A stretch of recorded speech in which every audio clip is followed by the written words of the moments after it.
Я сегодня, действительно так редко бывает, я сегодня 1,5 часа говорил с послом Франции, госпожой Изабель Дюмон.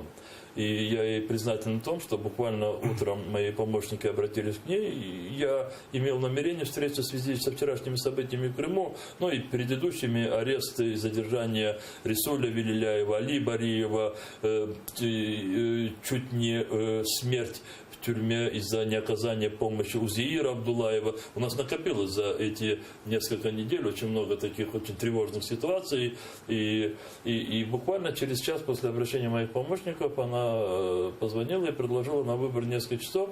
И мы 1,5 часа говорили. Я не буду скрывать. И именно вот это желание сегодня встретиться, оно еще было вызвано тем, что буквально через несколько дней, через 2 дня предстоит встреча президента Франции Макрона и президента России Путина. И мы очень много говорили о разных направлениях. Мне есть что, вот, в общем-то, с чем поделиться и со своими помощниками, и, может быть, с вами, журналистами. Вы знаете, мне показалось, что сегодня в наших вот этих размышлениях я увидел то, что мы особо на это не обращали внимания. Возможно, сейчас кому-то покажется фантастическим то, что я говорю, но, в конце концов, такой мир, каким он на самом деле есть. Нам предстоит... Нам это я говорю Украине, но когда я говорю Украине, я знаю, что если мы не начнем, то, может быть, многие этого и начинать никогда не будут.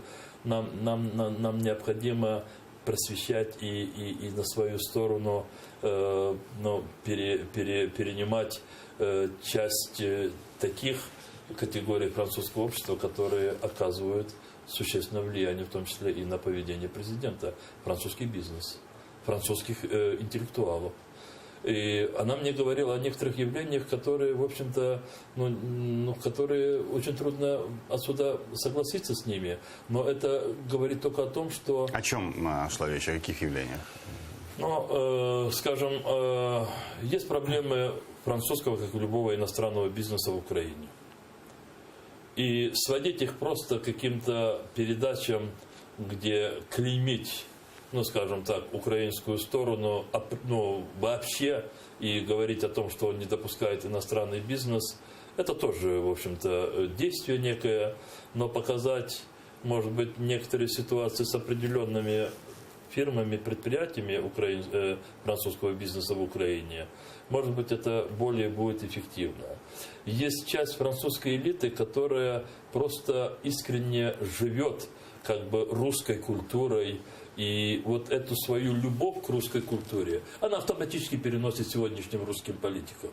Мы не в состоянии показывать, мы можем и мы должны показывать вот этой интеллектуальной части французского общества сегодняшнее мурло русского фашизма. Мы должны это делать. Я могу приводить еще другие какие-то сферы. Вы не упомянули еще одну